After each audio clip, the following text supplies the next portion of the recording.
Thank you, friends, for joining this session of the Advocacy in the U.S. Catholic Church Conference, the Advocacy Breakout session. We, the track leaders here, as well as members of the Catholic community through a work group, have been working over the past 3 months to bring this to you, and we hope that you find it energizing and inspirational and providing paths forward for our shared advocacy and the care for our common home. Before we get started, I have a few housekeeping items to go through. First, through your generosity, we're able to offer Spanish language translation for this conference and all other conference sessions. If you go down to the bottom right of your screen and click on the interpretation button, if you need Spanish interpretation, that's where you'll find it. And I want to thank our translators, Cristina Ranuccio and Consuelo Cisneros, pardon me, Cristina, for providing the translation for this session.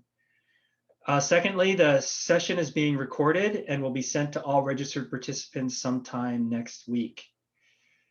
If you have any questions, please place them in the Q&A box at the bottom right of your screen.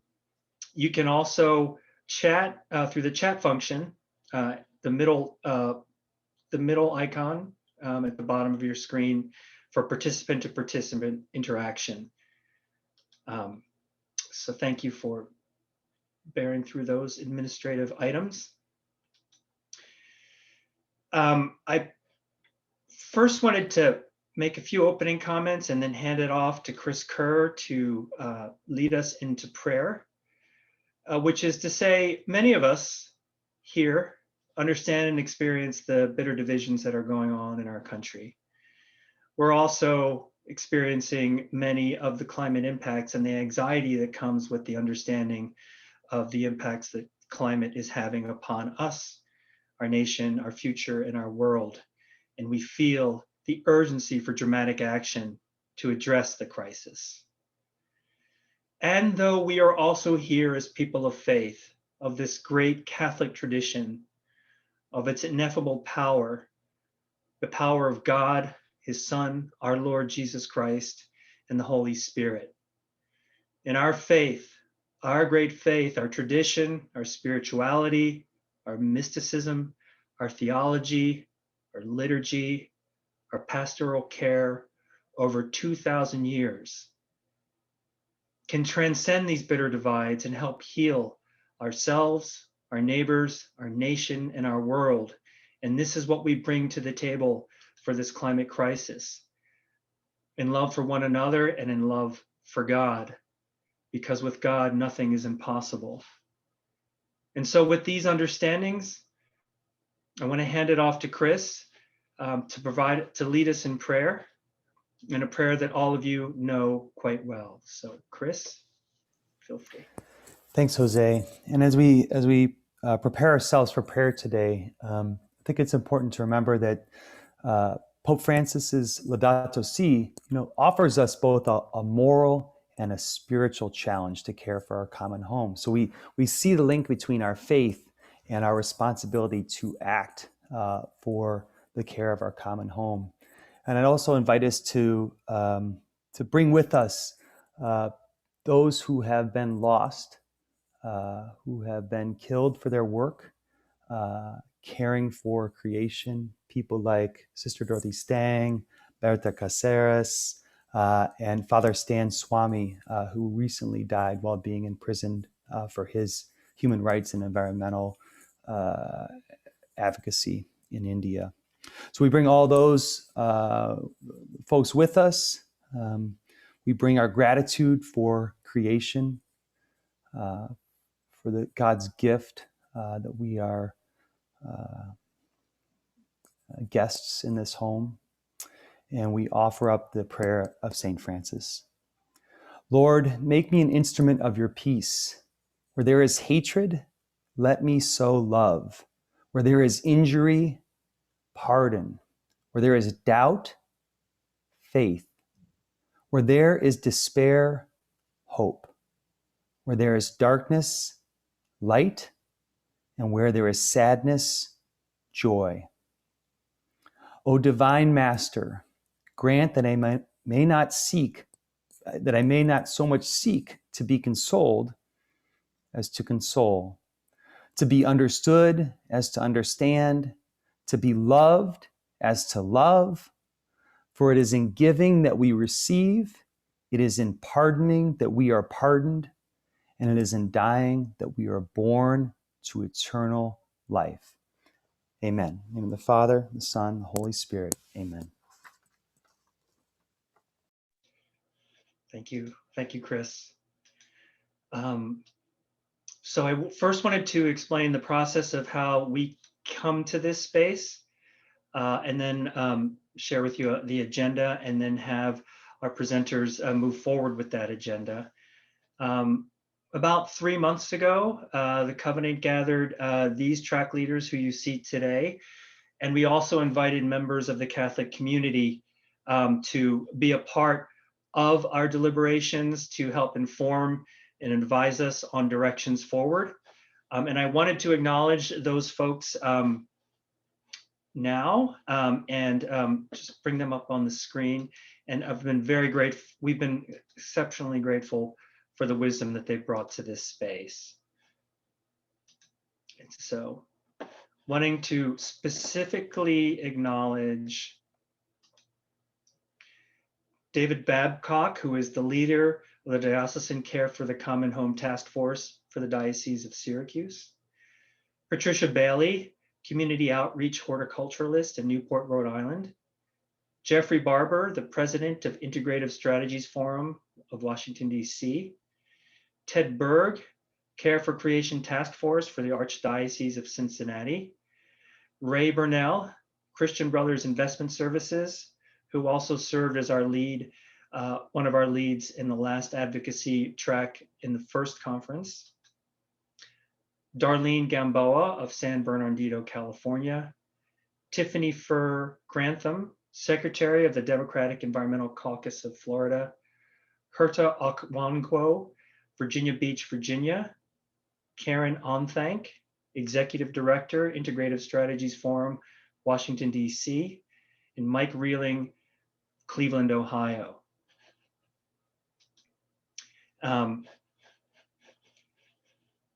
And then moving to our agenda, what we'd like to do is form a foundation for why the Catholic Church advocates on care for creation from the very beginnings of our theology, which Dan DiLeo will go through.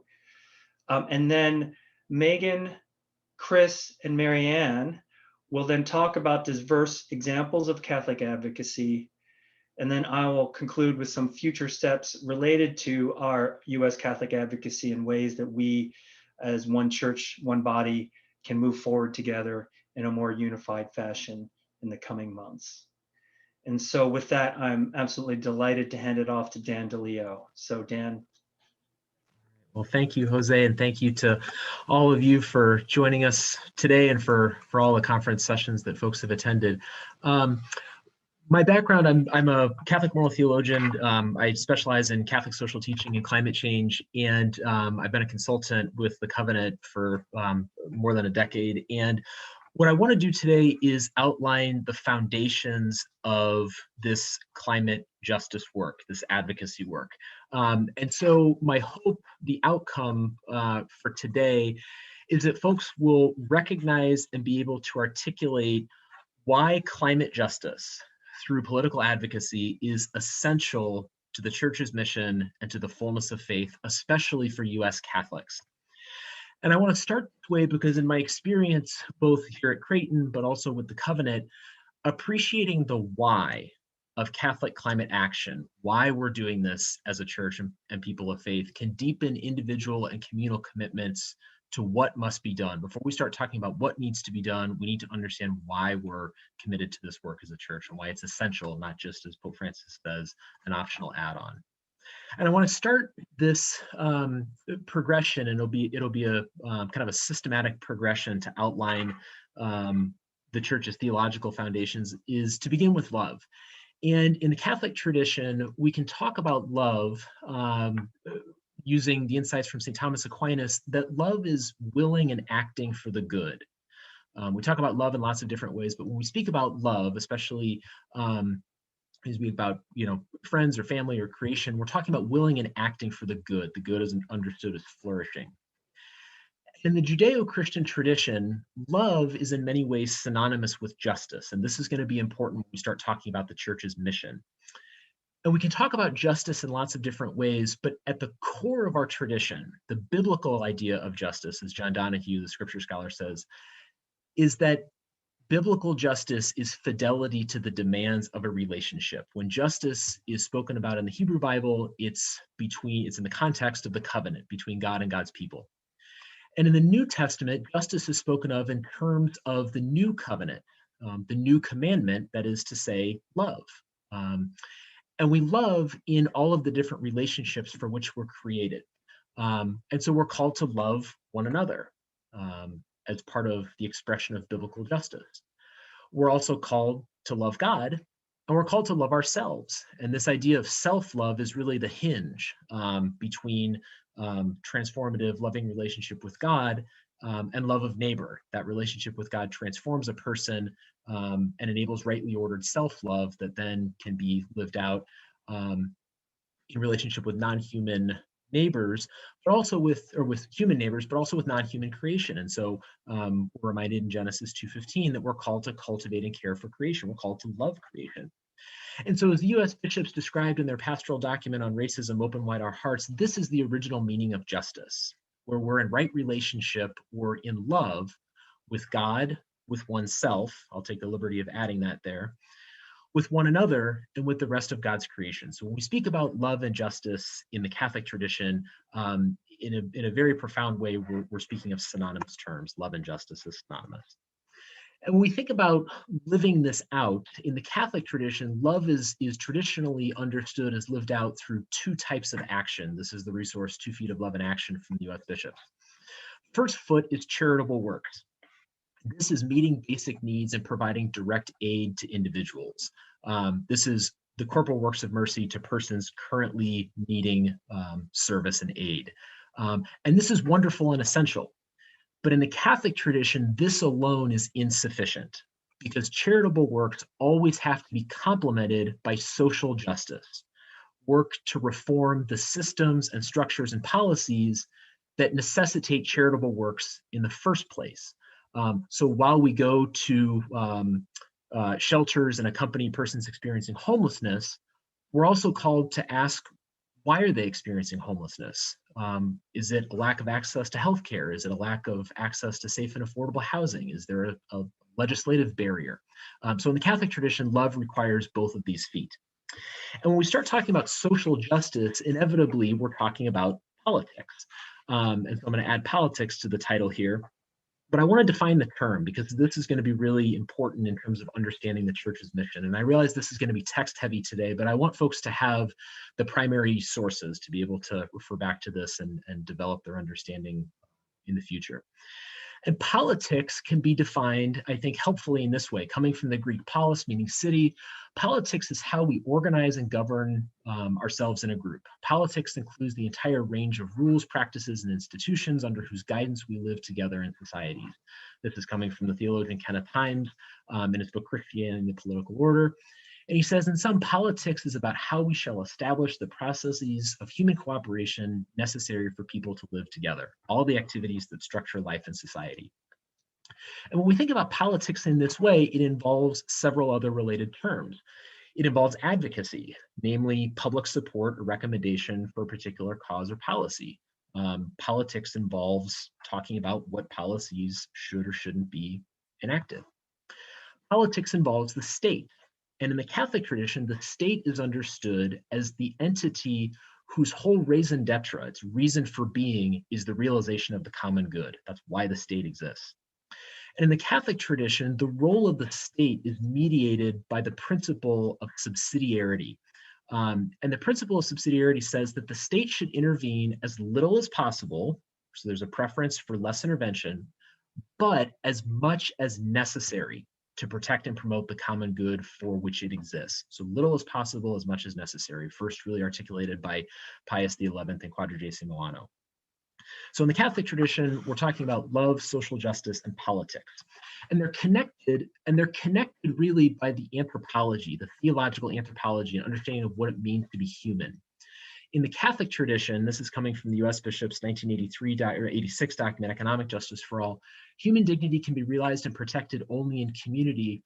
And it's because in our teaching, the human person is not only sacred, but also social. Persons are social. We're made in the image and likeness of God, the God who is love and who calls us to love. So persons are inherently social. Because we're social, the bishops go on, how we organize our society in economics and politics, law and policy directly affects human dignity and the capacity of individuals to grow in community.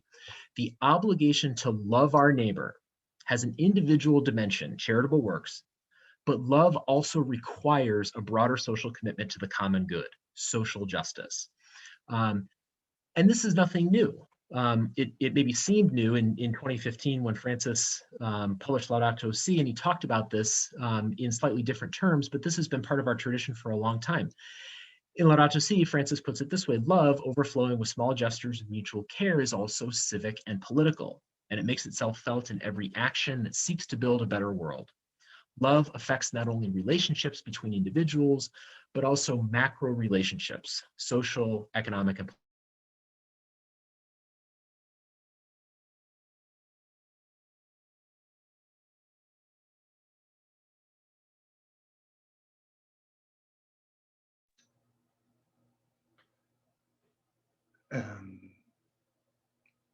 Has Dan, you're frozen. Are other people experiencing that?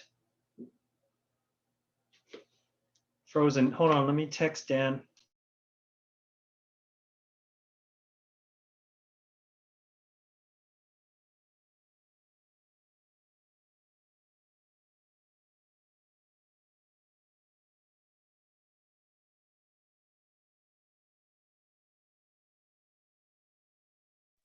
Okay, waiting for Dan to get back on.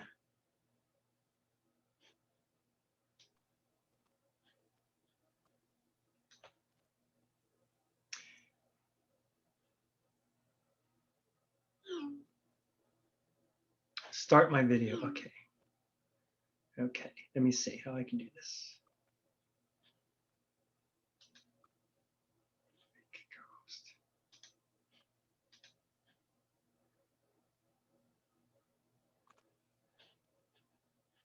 Okay, I've made him co-host. Right. There we go. Back again. All right, sorry about that. Not sure what happened. You can all still hear and see me now? Okay. Okay. So in the Catholic tradition, as I was saying, politics matter because people matter. Each individual human being matters as a child of God. For those in the Christian faith, politics matters to Christians because it concerns the temporal well-being of God's children. Children we are called to love. So in the Catholic tradition, politics and love are connected. And so it's for this reason that the US bishops describe that in the Catholic tradition, responsible citizenship is a virtue and participation in political life is a moral obligation. This is not optional for the Catholic tradition. I think it's important to point out that the church is involved in the political process, but it's not partisan. This is from the US Bishop's document, Forming Consciences for Faithful Citizenship. We're political, we're involved in discussions about society, but we're not partisan. We're not beholden to one particular ideology. And when we talk about the church being involved in politics and advocacy, we have to really, in order to appreciate that, I think, understand what we mean by church. And so we get into ecclesiology and missiology, the study of the church and its mission. The church is fundamentally understood as the people of God. This is from the Second Vatican Council's document, Lumen Gentium. And the law of the church, the people of God, is love. We've already talked about that. Another way of saying that now is biblical justice through charitable works and social justice. That includes political engagement and advocacy. That's the law of the church, the people of God. The church exists, its end is the kingdom, namely a kingdom of truth and life, kingdom of holiness and grace, justice, love, and peace. So the church exists to advance God's kingdom. Its mission is to advance God's kingdom on earth as it is in heaven. This is what the council described when it talked about the church as the pilgrim church is missionary by its very nature. The mission of the church is to advance God's kingdom. And its purpose is evangelization, and that's a term that I think we hear a lot of times, but maybe not always in its fullness. Evangelization, as the council describes, is announcing Christ by a living testimony, acting as well as by the spoken word. Evangelization isn't just speaking about our faith, it's actually living it and enacting it. And so when we think about the church and we think about justice and love and we put all this together, this is held together, I think, more articulately than most places by the 1971 Synod document, Justitiae in Mundo, Justice in the World, where the bishops describe that action on behalf of justice and participation in the transformation of the world fully appear to us as a constitutive dimension of the preaching of the gospel, or in other words, of the church's mission. Another way to say that, in light of what we said, is that love and biblical justice through charitable works and social justice is essential to the church's mission and to the fullness of faith. This is not an optional add-on to what it means to live the fullness of the Catholic faith. At the same time, however, Francis reminds us in Laudato Si that living our vocation to be protectors of God's handiwork is essential to a life of virtue. It is not an optional or a secondary aspect of our Christian experience. So we start to see how in the for the Catholic tradition, ecological advocacy is essential. And this isn't anything new. This is repeating what St. John Paul II said in 1990. Christians in particular realize that their responsibility within creation and the duty towards nature and the Creator are an essential part of their faith. Again, what we're talking about is not an optional or a secondary aspect of the tradition. So we can start to really put all this together, and we can say that love and biblical justice through now ecological charitable works and social justice that includes advocacy, this is essential to the church's mission and the fullness of faith. Ecological advocacy is essential. It's not an optional add-on. This was something that Ken Himes talked about at the 2019 conference in his plenary address, and it's published here in the journal Moral Theology. And again, this isn't new for the Catholic tradition. So this is Benedict XVI in 2010. The church has a responsibility towards creation and considers it our duty to exercise that responsibility in public life, environmental advocacy. When we think about all of this in terms of general ecology, I think we need to remember that climate change is unique among all issues. This is what Francis emphasized in Laudato Si. Climate change represents a principal challenge facing humanity in our day.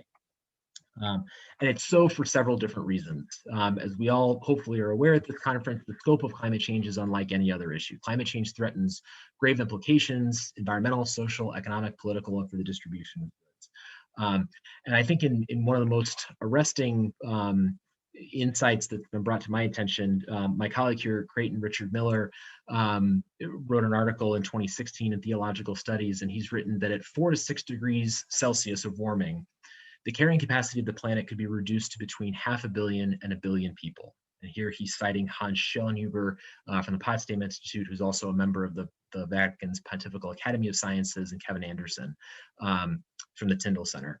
And this is a projection, obviously, but it's a pretty serious projection by 2 of the world's top climate scientists. The world's population is currently 7.7 billion.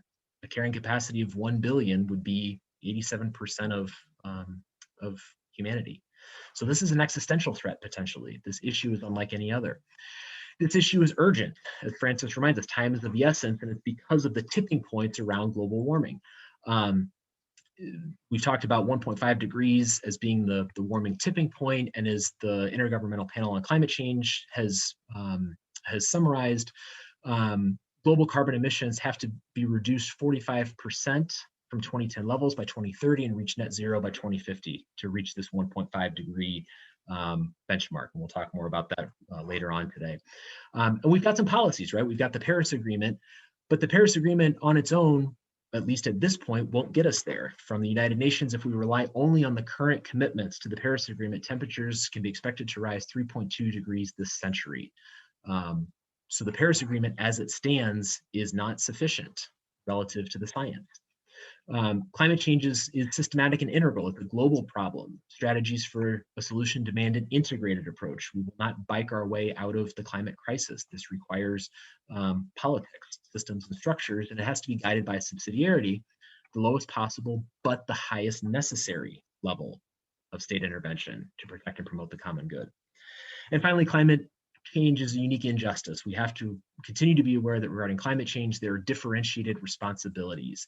So for example, the US is responsible for 25% of historic global carbon pollution, more than India and China put together, and more than all countries, the 28 countries in the EU. So we think about this in terms of historic responsibility, especially in the US context for the US church. This is something that we have to keep in mind. We put all of this together, and I realize I've given you a lot, but to put it all together and put a finer point on it, we've talked about how in the church, action on behalf of justice is essential to the church's mission. We've talked about how love and biblical justice through ecological, charitable works and social justice is essential to the church's mission. And hopefully you've gotten a sense now that climate justice through political advocacy, this is essential to the church's mission and to the fullness of faith, especially for US Catholics. And so it's for this reason, for example, that in Laudato Si, Francis writes that there is an urgent need to develop policies so that in the next few years, the emission of carbon and other highly polluting gases can be drastically reduced, substituting fossil fuels and developing renewable sources of energy. This is what he's advocating for based on the foundations that we've talked about today. And so as we talked about, the Paris Agreement is a start. The Vatican and the USCCB have supported the Paris Agreement. And here domestically, the USCCB has welcomed the Energy Innovation Carbon Dividend Act of 2019. So there's climate advocacy happening in the US church. And so hopefully we've got a greater sense of the theological foundations upon which all of that advocacy has been built. So with that, I will stop share and turn things back over to Jose. Thank you so much, Dan.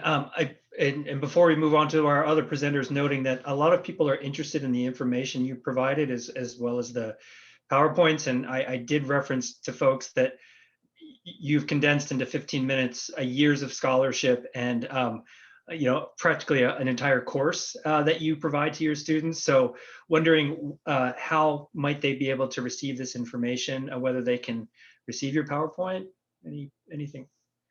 You're on mute. In a year and a half of pandemic, that's the first time I've talked while muted. I just broke my own streak. We can talk to pause about maybe putting PowerPoints online, but we'll definitely have the recording for folks. Okay, thank you, Dan. Thank you. Yeah, thanks. Brilliant stuff. And so I'm really delighted to pass this over to my three esteemed colleagues, showing that some of the breadth and depth of Catholic and diversity of Catholic advocacy in the United States. And these are only snapshots, but these are some of the premier advocates and premier advocate organizations in our country. And so wanting to hand it off first to Meghan Goodwin of the U.S. Conference of Catholic Bishops. Thank you, Meghan. Thank you so much, Jose. And thank you, Dan, for that fantastic introductory course in the Theological Foundations of why advocacy matters and why it is so urgent to speak to the pressing problem of climate change. So my name is Meghan Goodwin. I serve as Associate Director of Government Relations at the United States Conference of Catholic Bishops. And in that capacity, I represent the USCCB to Congress on areas pertaining to justice, peace, and integral human development, which encompasses domestic justice and human development and international justice and peace. As you likely know well, Pope Francis has assumed a global leadership role in calling for care for creation and regarding the role of government to ensure that creation is protected. In Laudato Si, Pope Francis writes that each country's government has a proper and inalienable responsibility to preserve its country's environment and natural resources, and that true statescraft is manifest when in difficult times we uphold high principles and think of the long-term common good. In Fratelli Tutti, the Pope calls for a better kind of politics, one truly at the service of the common good, whose soul is social charity. He emphasizes that politics is a lofty vocation and one of the highest forms of charity inasmuch as it seeks the common good. At the USCCB, my role is to engage with politics and politicians. In the course of our conversations with political leaders, the heart of our advocacy is conversion of the hearts of policymakers. As Dan mentioned, support or non-support of policies by lawmakers often has more to do with the why than the what. Why should these policies be enacted? Why does that matter? And to this, the Catholic Church can speak to the truth from the foundation of our faith tradition. And that is why your voice too can be so effective. Pope Francis says that non-governmental and civil society organizations have a responsibility to pressure the government to develop more rigorous regulations, procedures, and controls. In the United States, this looks like regulations that largely proceed from the executive branch of government, whether that means regulations from federal agencies or executive orders from the White House. The USCCB regularly engages in these regulations, submitting comments on policies and supporting those that advance integral ecology. For example, in 2020, the USCCB submitted comments to the Council on Environmental Quality regarding an update to the regulations implementing the procedural provisions of the National Environmental Policy Act. In 2019, the USCCB submitted comments to the EPA expressing concern about a proposed change to the mercury and air toxics standards rule. The USCCB and Catholic Relief Services have also written to several secretaries of state on several occasions to express support for the Paris Agreement. On the other hand, Pope Francis notes that policies related to climate change and environmental protection cannot be altered with every change of government. In the United States, regulations are temporary and easily modified or reversed with a new administration. Even reconciliation packages, because they only require a simple majority in the Senate, are less durable than legislation that arises from bipartisan compromise and support. For this reason, the USCCB engages intentionally in environmental policies that have bipartisan support. Single-party support does not preclude USCCB engagement, but the bishops seek environmental policies that are durable and will stand the test of time through future Congresses and future presidential administrations. The USCCB has endorsed a number of climate bills, including the American Innovation and Manufacturing Act, the Trillion Trees Act, the Nonprofit Energy Efficiency Act, and the Bipartisan Carbon Pricing Bill. In the coming days, we expect to lend our support to a piece of legislation that will address the presence of cancer-causing chemicals in everyday household appliances. In February of last year, the USCCB issued a letter of support for the bipartisan Senate Climate Solutions Caucus, which pursues durable, bipartisan environmental policy solutions in the United States. Last summer, the USCCB convened the bipartisan co-chairs of the caucus with USCCB Domestic Chairman Archbishop Coakley, as well as representatives from Catholic Charities and Catholic Relief Services. Since then, and before then, we've engaged with multiple levels of leadership in the government, in both the legislative and executive branches, to express our willingness to work together towards climate solutions. In addition to speaking to the need for climate adaptation and mitigation, we also honor Pope Francis's call in Fratelli Tutti that the biggest issue is employment, which is the opportunity to nurture the seeds that God has planted in each of us, our talents, our initiative, our innate resources. Pope Francis says this is the finest help we can give to the poor and the best path to a life of dignity. For this reason, the bishops ask that special care must be taken to ensure a just transition for workers and families who rely on the energy industry, and that new technologies and industries care for the environment. Just yesterday, Senator Manchin passed the environmental portion of what will likely become the bipartisan infrastructure package. He passed it out of the Energy and Natural Resources Committee, of which he is the chairman. And that bill, the Energy Infrastructure Act, includes provisions for fossil fuel reclamation, carbon capture and job creation, water infrastructure and ecosystem protection, technology development, electric grid resilience, and transmission improvements.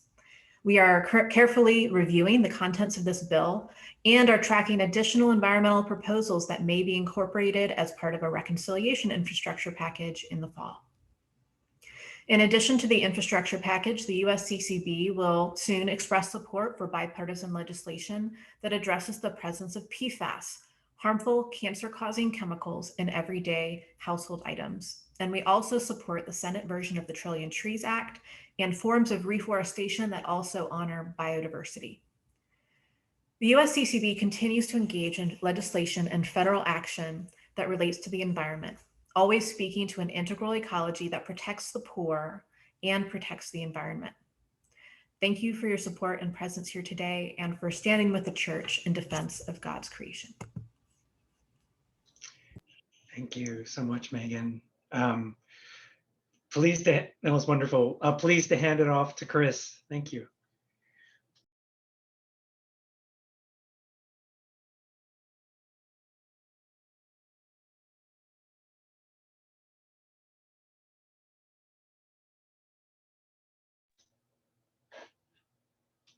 Chris, I'm not sure if you're muted. Thanks, Jose. And I've got the slides up as well. So my name's Chris Kerr with the Ignatian Solidarity Network, and I'm grateful to be with all of you tonight. Thank you to Dan and to Jose and to Megan for what they've shared already, and looking forward to hear from Marianne as well. For those of you that are not as familiar with the Ignatian Solidarity Network, it's a national organization that was founded to work initially with predominantly institutions sponsored by the Jesuit Order of Priests and Brothers. We're a lay organization. We co-labor with the Jesuits in our work, and we've grown to be able to work with a larger part of the Catholic Church as well. And we do this work through networking, through issue education, and the formation and mobilization of advocates who are committed to working for social justice rooted in the gospel. And we work with people of all ages, but as you probably know, the Jesuits, they're institutions and they have a lot of schools, universities, high schools, and there are many other Catholic educational institutions across the country. So this evening, I'd like to talk a little bit about the ways that we work to invite young people into advocacy and mobilize them. This quote from Laudato Si, I find very powerful. Young people demand change. They wonder how anyone can claim to be building a better future without thinking of the environmental crisis and the sufferings of the excluded. And there's a couple things that stick out in this for me. One, I think we can all recognize, no matter how much we are a veteran of life, that young people bring so much to our society. They bring so much to our church, and that we have really a responsibility to foster and deepen their commitment, not only to their faith, but to working for a more just and humane society. And part of that work is our capacity to care for creation. So the other piece is this emphasis on the suffering that is experienced throughout our world in the context of a degradation of creation. So we do a lot of work with young people, and so and I was thinking about the way that this quote from Laudato Si and the passion we see in young people relates to what St. John Paul II said, that the idea of solidarity, that it is not just kind of shallow, disconnected feelings, but when we commit oneself to the common good, to the good of all and of each individual, really getting at this idea of our faith, being lived out through our way of committing to standing with our brother and sister, especially those who are facing vulnerability. Right, so that's part of the work we try to do. We do that work in the context of the pastoral circle, where people have life experiences, and young people are very aware of what's happening in the world related to how creation is cared for. And then we invite folks into social analysis and to really digging into understanding the issues, and understanding not only kind of the moral argument, but the intellectual argument around our need to care for creation. The points that Dan made about the urgency, the ways that Meghan described the discernment of the Bishops' Conference as they engage in issues on Capitol Hill.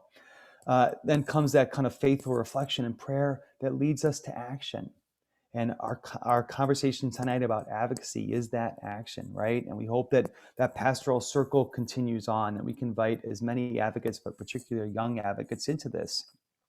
Now, what are some of the things that we've invited advocates into, including young advocates? Well, we heard already about the Paris Climate Agreement. Not only calling on the United States to re-engage in it, which we are grateful that that has happened, but also increased leadership globally by the United States as a leader.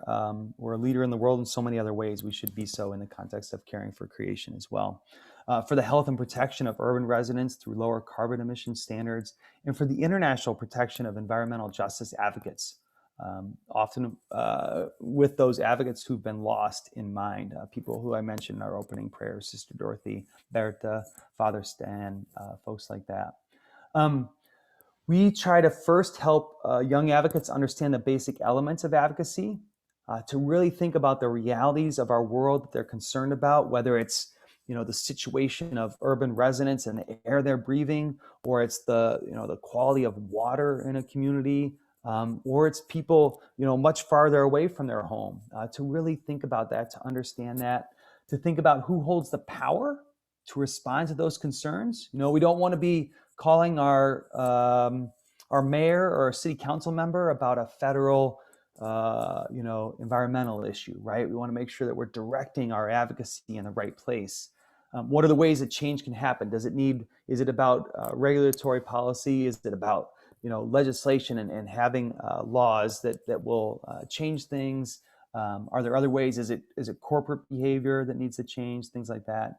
What are the most effective methods to address those concerns? And then how do you sustain the dialogue until change takes place? And that's such important work that we see happening in the Catholic Church related to advocacy, whether it's on the local level, the state level, or the national level that Meghan described earlier. So we often use this kind of framework to think about all the ways that we can have influence, and who we need to have influence with, and the different kind of levels or types of influence we can have. And you kind of see, at the very basic level, we start with kind of education, understanding issues, and really try to move advocates to working to advocate for legislation or regulation change that makes a difference and has an impact, right? And these are some of our advocate groups. So the Ignatian Solidarity Network, each fall, we welcome about 2,000 advocates to Washington, D.C. 80% of them are under the age of 24. And many of them are high school students, college students, recent graduates of colleges, and they bring a great passion and energy. And the culmination of that conference is for them to go to Capitol Hill and to meet with the staff of federal legislators, their Congress people, and talk with them about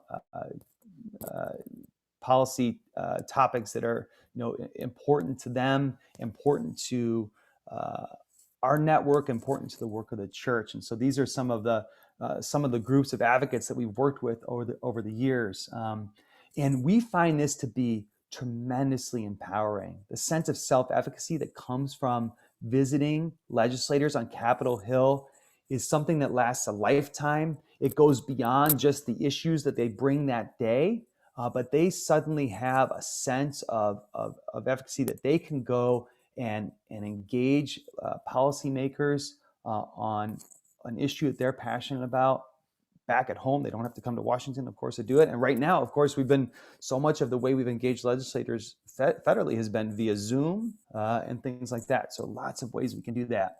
This was a group that actually got to meet with former Senator Jeff Flake and sit around the table with him. They were talking about immigration policy, but you can see how meaningful that must be to young people to have that experience and to come to understand the ways they can influence the policies of our country, and to bring the story of their faith, right? To bring the idea of solidarity, to bring the spirit of the Gospels to Capitol Hill. It's a really powerful experience.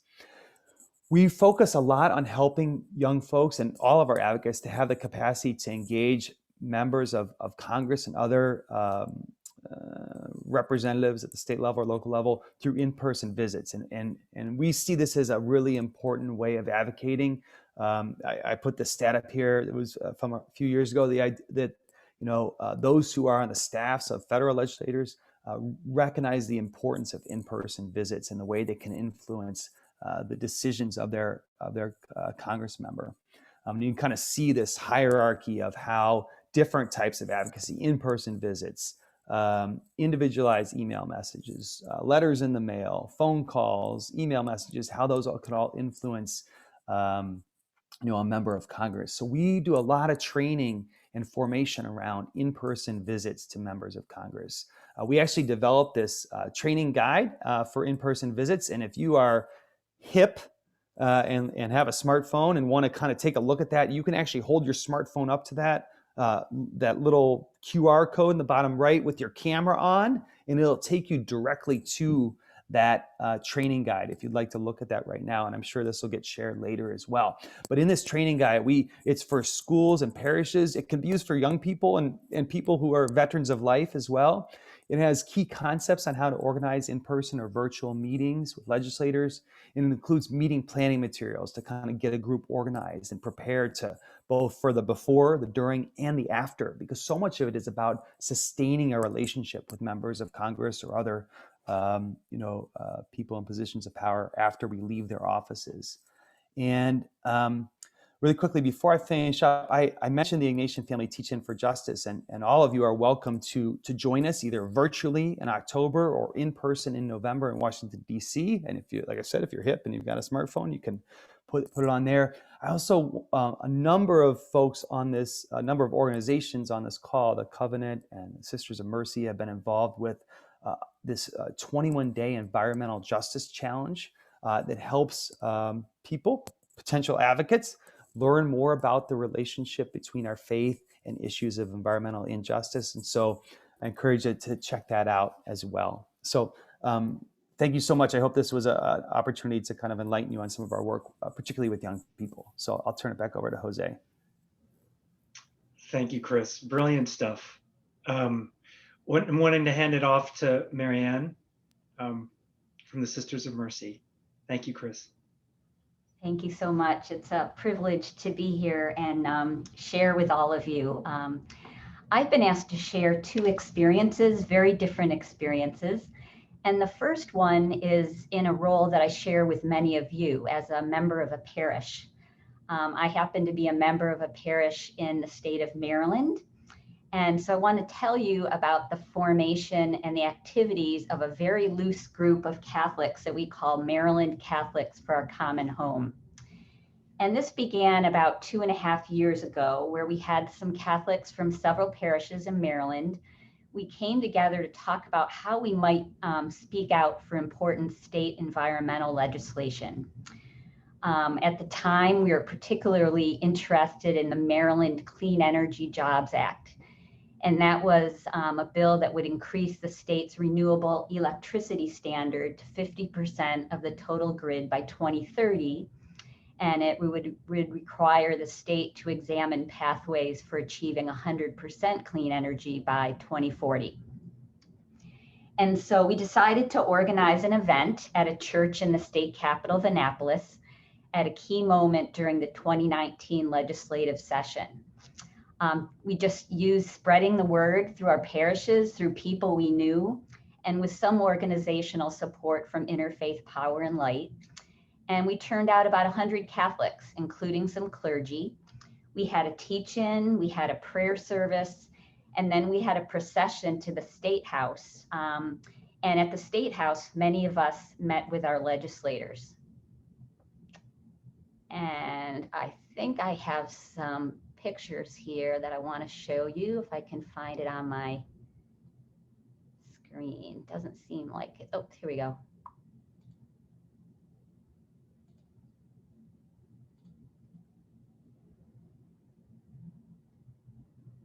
So this is a picture of our folks gathered at in Annapolis, at a Catholic church in Annapolis. And you can see we had banners of Laudato Si. We had banners of Laudato Si. We had little children holding signs. We had a banner for our new fledgling group, the Maryland Catholics for a Common Home. And this was really an opportunity for us to kind of experiment and see what we could do in this loose group of Catholics. And at the same time, we had the pastor at my parish developed a video, and he had people who were immigrants from different parts of the world who spoke about the impact of climate change on their countries of origin. It was very impactful. We also had Catholics in other parts of the state. They submitted written testimony in support of this bill, drawing on Catholic social teaching and Laudato Si. And so with advocacy from people of faith and environmental groups, including all the Catholics we got involved, that bill did pass in the 2019 legislative session. As we were planning these activities, our governor ended up rejecting a permit for a fracked gas pipeline that was proposed to go through Western Maryland. So one of the priests at my parish preached on the care of creation one weekend and invited people to stop by tables at the back of Mass to write thank you cards to the governor. So we got about 100 thank you cards signed, and we also got a faith formation teacher. To talk about this with the children, and they did pictures to accompany the thank you cards. So we collected just under 100 thank you cards and sent them on to the governor with a cover note that encouraged him to take further action for the climate. In 2020, we had another teach-in and lobby visit at the state capitol, and this was in support of a few bills for the climate and environmental justice. We collected over 1,000 signatures from Catholics across the state in favor of these bills, and we provided a witness at a legislative hearing on one of the key bills that was to phase out coal-fired electricity generation in Maryland. But as we know, in March 2020, we had the pandemic came in full force. And so that closed down all state offices and forced an early adjournment of the state legislature. So there wasn't much action on those bills at that time. Then fast forward to this year, we still couldn't visit the state capitol. So we focused our efforts on electronic petition in support of 5 key bills that we and other environmental groups had identified as priorities. Again, we mobilized hundreds of Catholics across the state in support of these bills, and we saw 2 of the bills and part of the 3rd bill that were passed by the legislature. And one of the bills, unfortunately, was vetoed by the governor.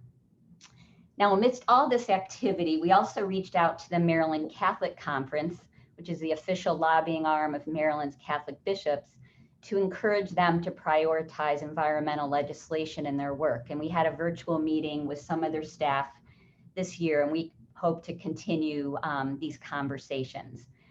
So now with pandemic restrictions mostly lifted in Maryland, we're really looking forward to engaging again with more advocacy activities in the 2022 session of the state legislature. So I wanted to share that as a way that average Catholics in the pew came together and decided that we wanted to use our voice in a unique way. The other example I wanted to share is in my role with the Sisters of Mercy. I'm on the Mercy Justice team, and we have a call from the sisters to prioritize education and advocacy around extractive industries. Particularly the harms of mining, oil and gas drilling, mega dams, and other types of projects that are harming communities and our creation. And so out of that, we look for where we hear the call to be in solidarity with impacted communities. So I wanted to share with you the call to join the multi-faith delegation to the Treaty People Gathering in northern Minnesota. And this was a call from the Anishinaabe women, mostly women leaders, but as well as elders and other leaders to, oops, sorry, I gotta advance that slide, sorry.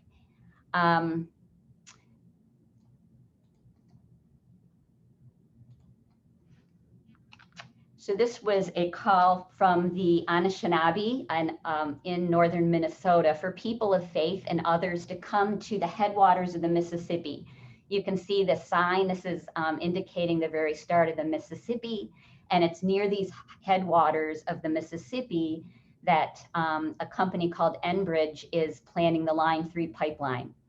So the Anishinaabe invited people of faith, particularly to come. There was like 2,000 people that turned out in northern Minnesota in early June. And there was about more than 300 of us, people of faith, who came. And we are particularly called to come to pray.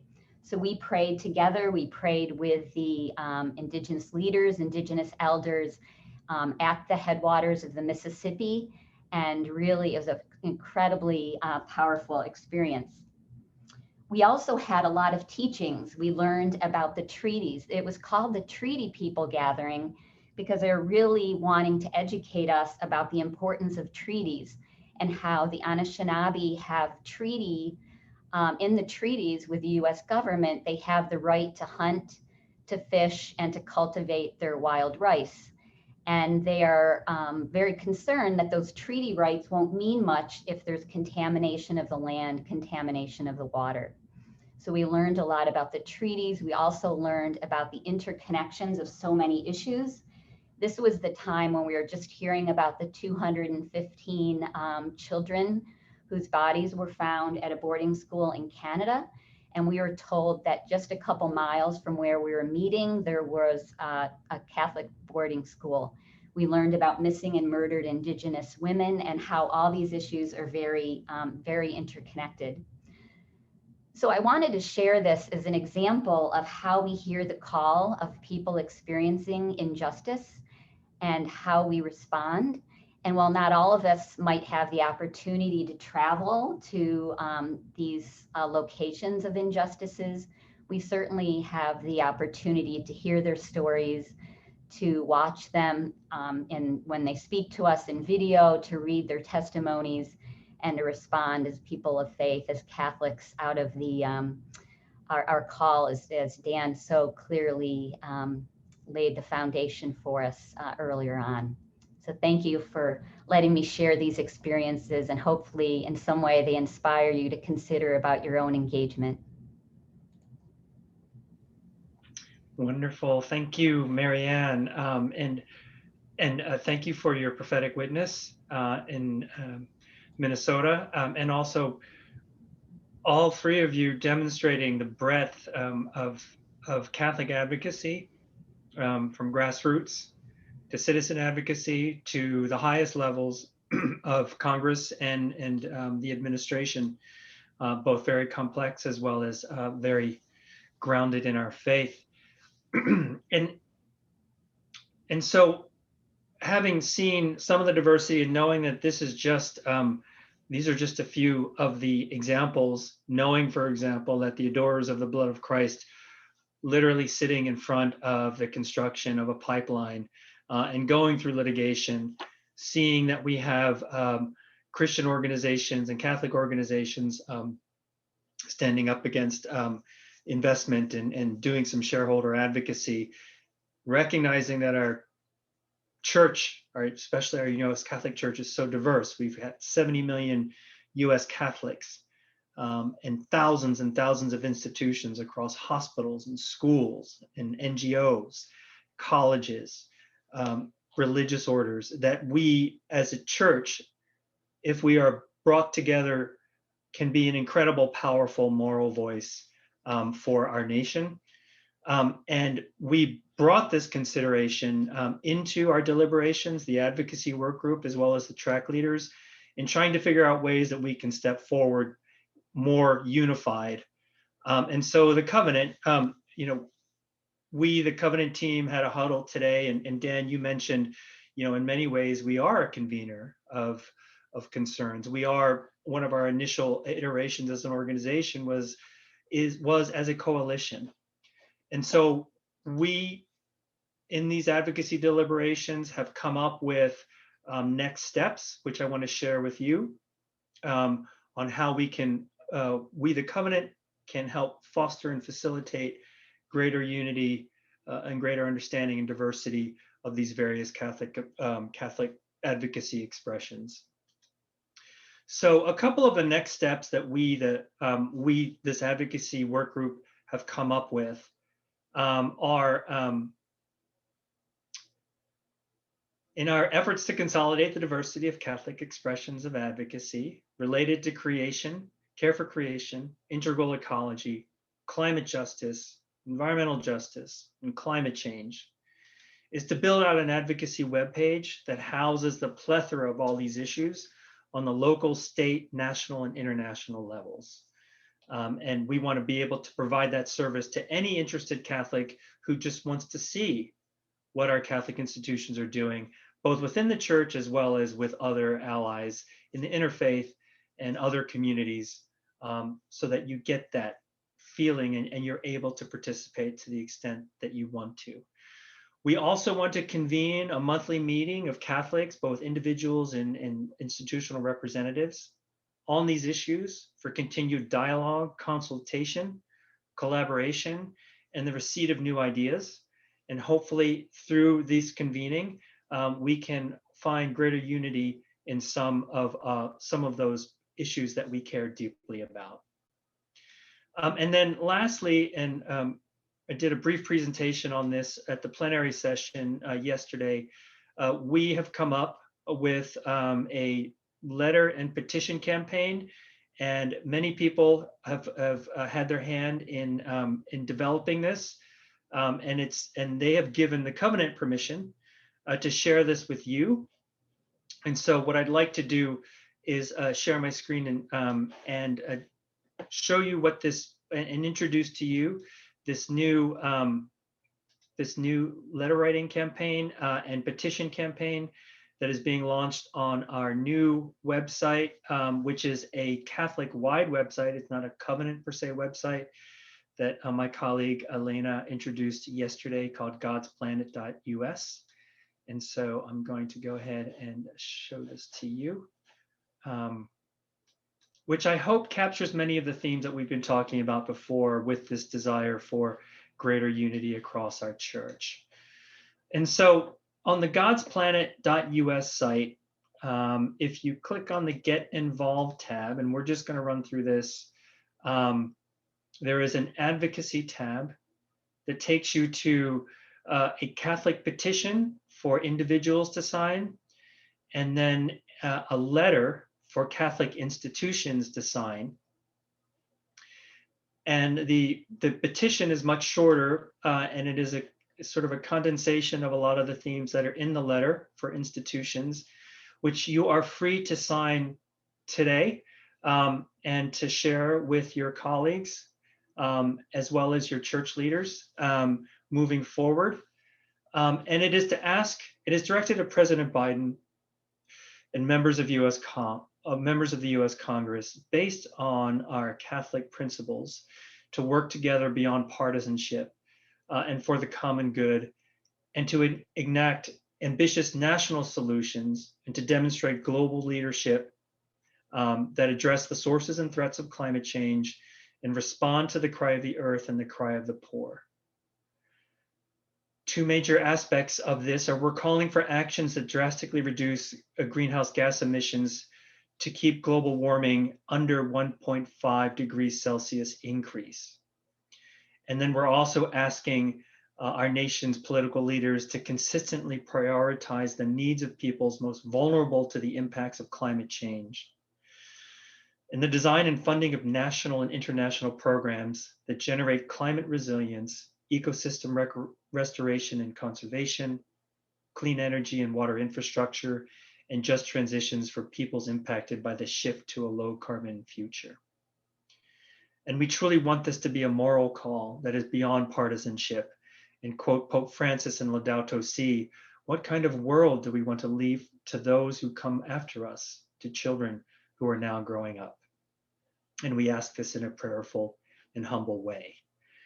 So please feel free to sign this and share this with others. And then we also have, for leaders of Catholic institutions, US Catholic institutions, this letter, which I won't read to you because it's quite long, but it is similar in its themes. And then it is also here, if you click on the link and you will see, and we cite to many church documents and papal statements related to our care for creation and the desire for ambitious global action. Okay, so I'll stop that share right now. And it is also something that we, the Covenant, in our motivation for doing so, is related to what we did in 2019 with a Catholic Climate Declaration, which had over 800 U.S. Catholic institutions sign, including 53 dioceses. We are really hoping to advance and improve on those metrics, and also allowing all of you who are advocating on these issues to take this document as a foundational document in your future advocacy on the local, state, national, and international levels. And there was a question, and thank you, Fran, for that question, as to whether we should end this campaign during the season of creation or do so earlier, given what's going on the national level. So that's something that we can definitely consider moving forward. So thank you for listening to all of our testimony. I wanted to move forward with some of the questions that have been coming through, and I've been trying to sort of consolidate some of the themes, and hope you're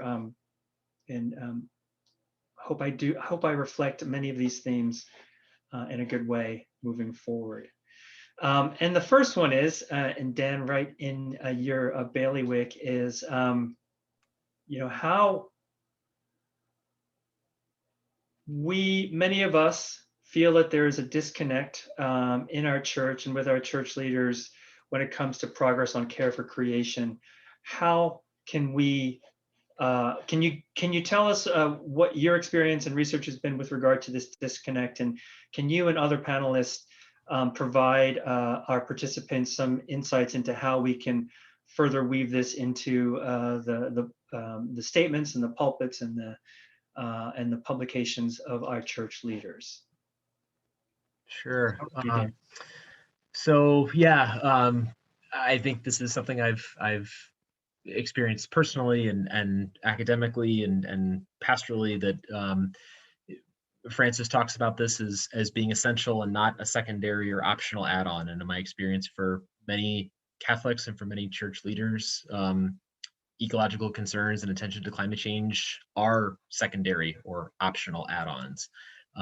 They're not seen as essential to the fullness of faith. And so in terms of beginning that conversation, I think, we talk so much about the importance of relationship building. And I think, in our experience, certainly as an organization, the most effective way to begin is to meet with whoever you're trying to help understand and move forward in this work. So if it's your local pastor, if it's several Catholics from several parishes across the diocese requesting a meeting with the bishop, I think relationship building and beginning to establish trust is essential to starting this work.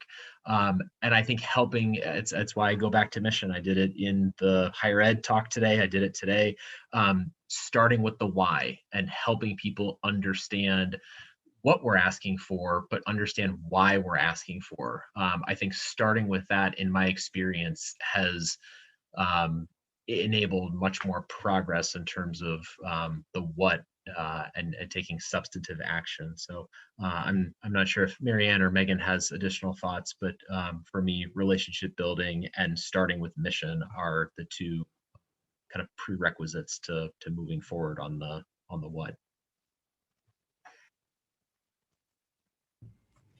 I would just echo everything you just said, Dan, in terms of relationship building being primary and focusing on the why rather than the what. I mean, I think unless you happen to have a PhD in environmental science, then I would speak to the what. But stick to what you know and the principles that you are speaking from. And that's going to be the most persuasive and the most convincing. One of Pope Francis's central tenets is that realities are greater than ideas. And that goes for people too. People are greater than ideas. And when you come into a conversation, it is primarily about encounter of that other person, with the goal of, as Dan said in his presentation, love is willing the good of the other, and the good for the world. And to get to that ideal, you have to start with the person sitting right in front of you. And they're going to be imperfect people with their own histories and their own reasons why they have the perspectives they have. And to just come with a large measure of empathy and understanding and being willing to tolerate differences in ideas, and to foster that relationship first and foremost, I think is a way to move towards a transformation of hearts on this issue.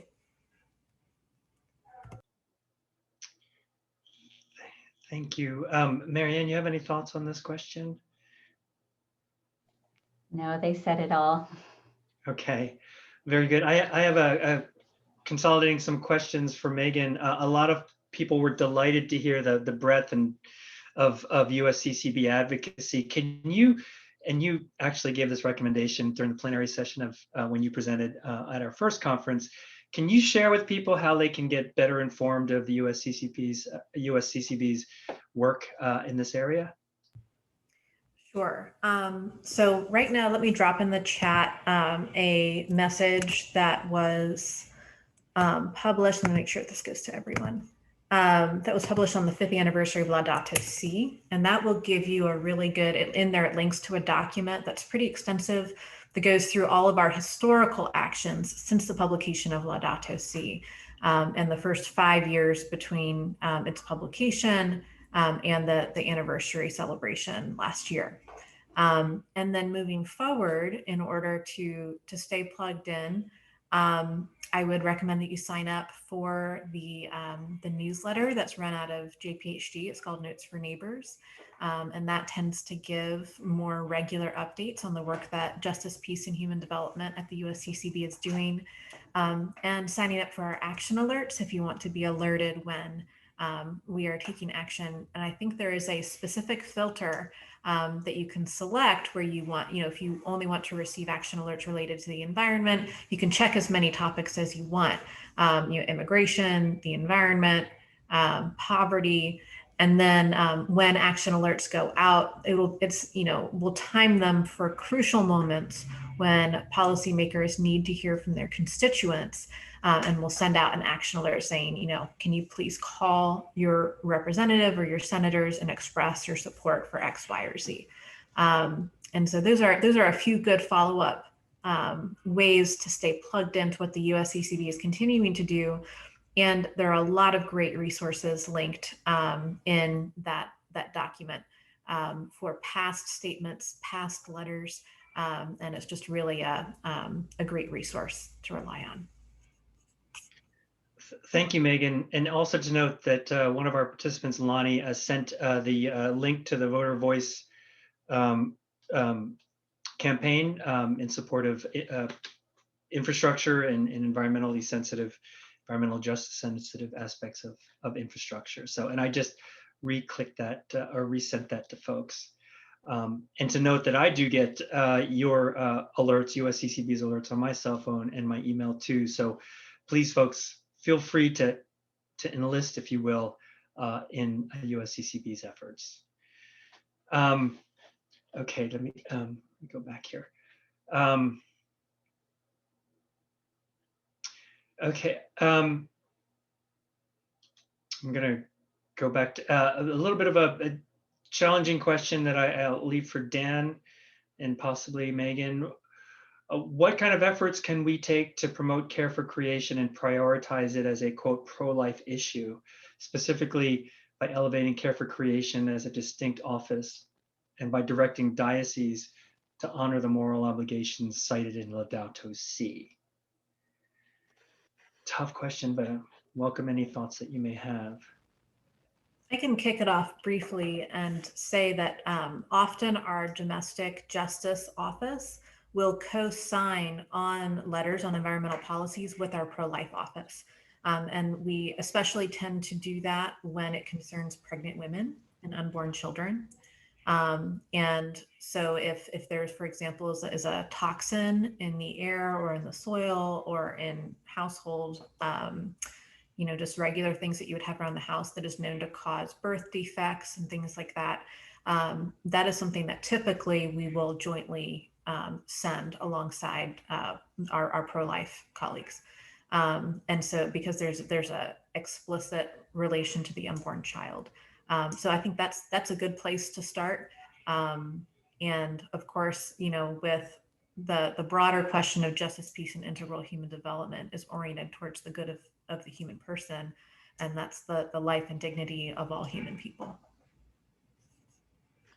And I guess I can respond kind of theologically, but then practically. And they're distinct, but I guess they're related. This is what I've just screen shared is Pope Benedict's 2010 address to members of the diplomatic corps.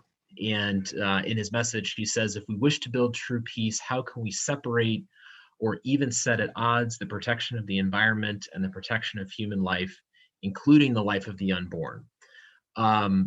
So I think theologically, part of the answer, at least the way that I would begin to answer the question, is to pull together some of these magisterial resources that make this connection, because they are connected in the tradition. And again, it didn't just begin with Laudato Si in 2015. This is nothing new for the Catholic tradition, holding all of this together in terms of integral ecology and the fullness of the fabric of Catholic social teaching. But these documents don't apply themselves. Catholic social teaching doesn't enact itself. It requires people who are willing to meet with leaders and prophetically challenge leaders to live up to those teachings. And in many ways, I think that's actually maybe more important at this point. We've got the theology. We've had the theology. At this point, it's about empowering people and training people and inspiring and equipping people with the strategies and the resources necessary to begin to like I said, challenge leaders to live up to the fullness of faith. So I think the resources are there. It's more a question of relationship building and beginning to engage in prophetic witness, kind of pulling all of it together. Thank you, Dan. These next two questions are directed at Marianne, and regret Chris had another obligation, so he can't respond to this question, which was directed to him, but I think pertinent to your work, Marianne. The specific question was, to what extent does ISN work with Sunrise Movement? And want to expand that out to a larger question of to what extent do our organizations work with other organizations in the climate movement? Maybe you can talk about that. And then sort of a related question, can you talk a little bit about Mercy Investment Services and their work with regard to divestment and other kinds of shareholder advocacy? Sure. So the first one, I wish we could invite other participants to jump in, because I know Russ Testa with the Franciscans is on, and they have had a whole program of engaging their Franciscan network on Laudato Si and have very much connected with Sunrise. And that's been a really amazing evangelizing of having young people understand that their church is engaging in this issue and making connections between their faith and church activities and the Sunrise movement. I know there's a young man who has been a lifelong member of my parish who was very involved in Sunrise and was making those connections. So that's a concrete example. I think also a lot of us, we do this work in a lot of coalitions. It's not just the Sisters of Mercy who are going to the halls of Congress, but we're doing it coalition with a lot of faith groups, but also with a lot of secular groups that align with our values and the stances that we think are important. So in the example I gave of the multi-faith gathering to the Treaty People gathering was with Green Faith and the Minnesota Interfaith Power and Light, who have developed relationships with the Anishinaabe people in Minnesota. So I think it's really tapping into the groups that are engaging in the issue that you really want to work on, and finding those areas of alignment and engagement. As far as Mercy Investment Services, I'm not an expert in this area, but they are partners with our advocacy work. And so we have taken the opportunity as shareholders to do work of talking with corporations and urging them to take stances that align with our social justice and environmental justice stance. So I know there's an example that Mercy Investment Services often talks about being part of dialogues with companies involved in natural gas, and they're actually able to push some of these companies into reducing their flaring of methane to release less methane in the air, which certainly is important in our work. So we work often in tandem with them, that we're looking at governmental policy, and at the same time they're working with corporations. And so oftentimes our work overlaps when we're talking about specific issues, or even specific companies that might be of concern, especially in extractives area, where we may see there's a corporation that has some troubling work and practices, say in Latin America, where we have a presence, and they're engaging in that, while we're also engaging in looking at opportunities for education and advocacy for those communities to come to DC and do advocacy around their concerns. So very much in tandem. Great, thank you. I'm going to respond to a couple of questions related to the petition. There's a question about the timing.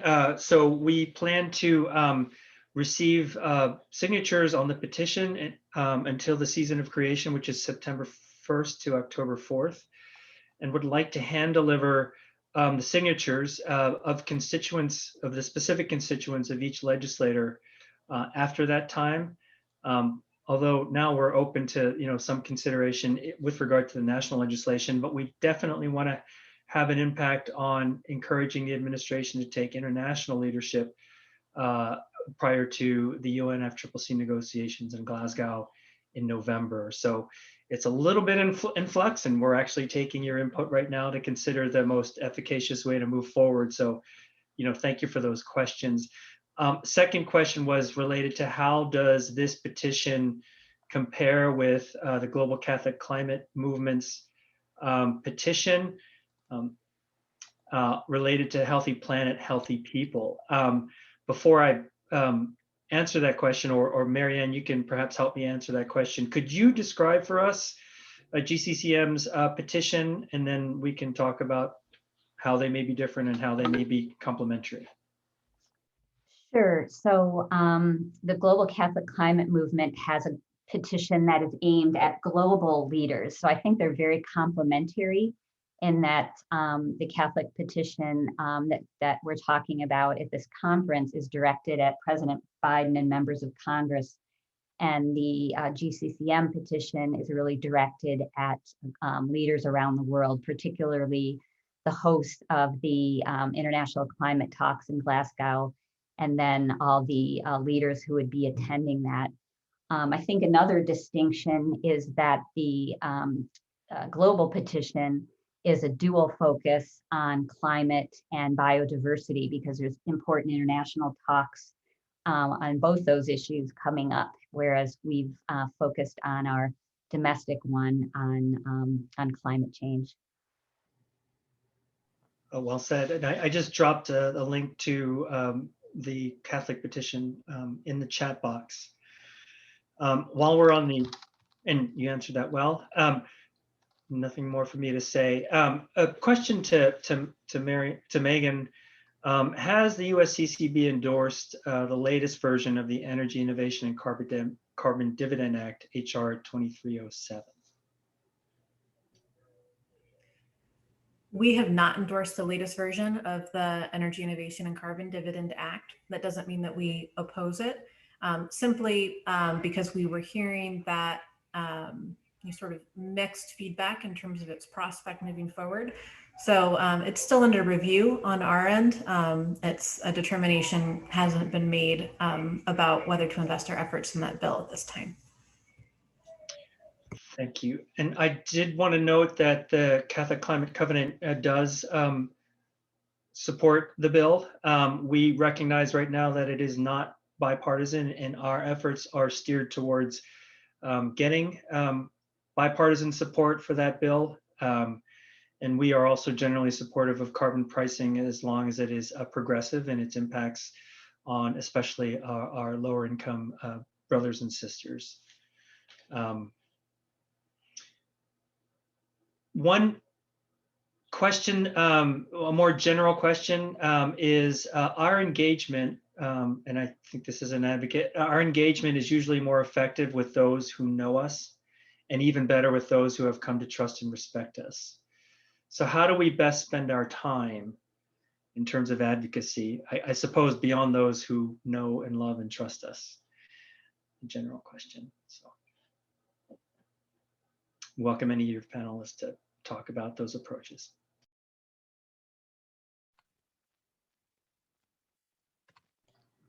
I think Meghan said it really well. And when you're going in, we're talking about approaches to legislators that we might not know, I think Meghan said it very well, of going in with real openness and talking to legislators or their staff as one human who cares about many of the same things and may just have different approaches to that.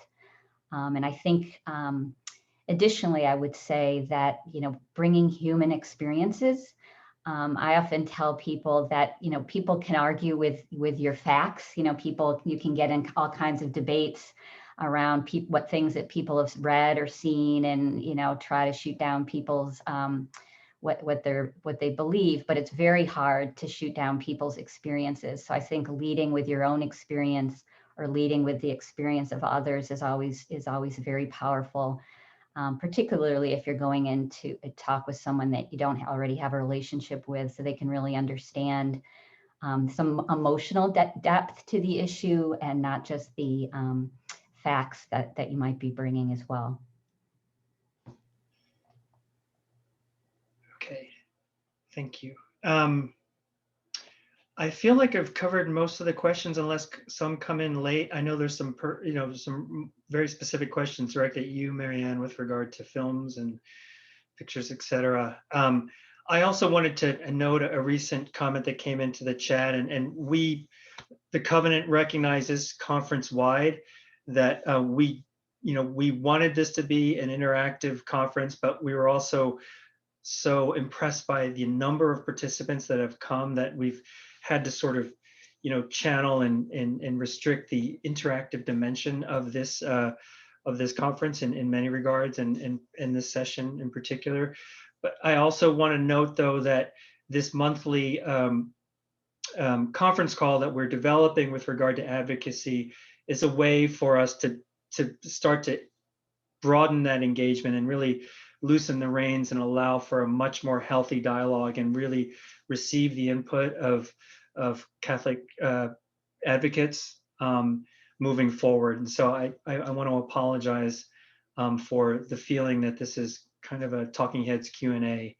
And so I recognize what you're saying.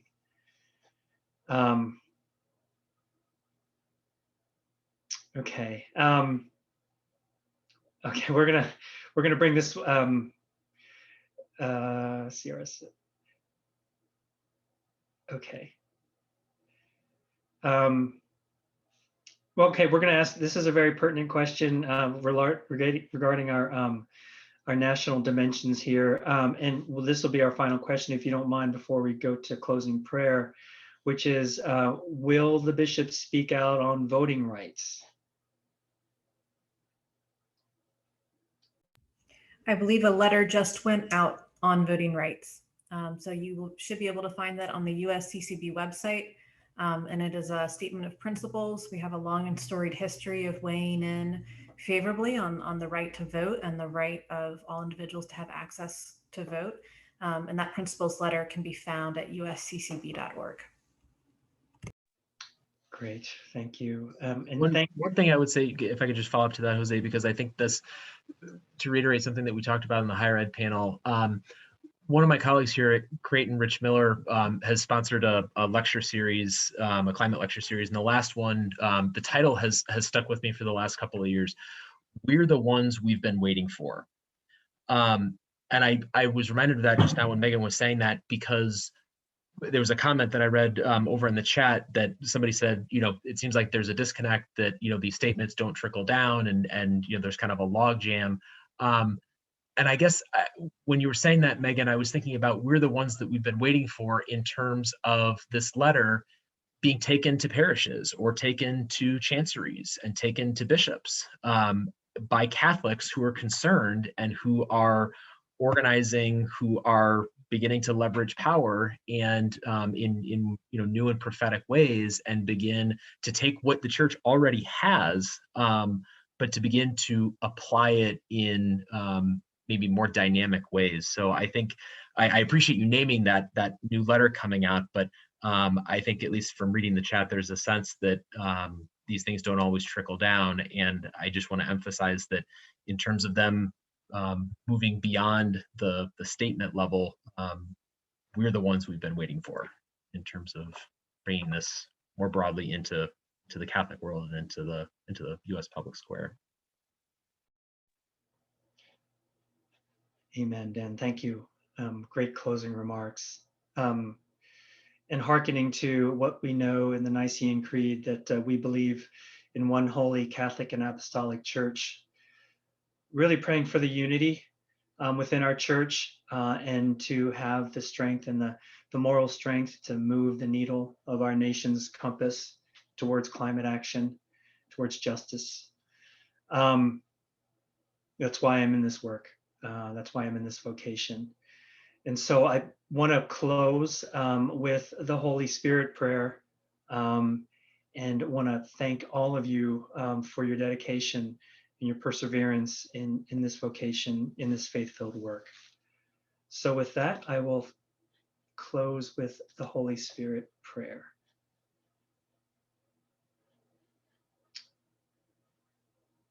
Come, Holy Spirit, fill the hearts of the faithful and kindle in them the fire of your love.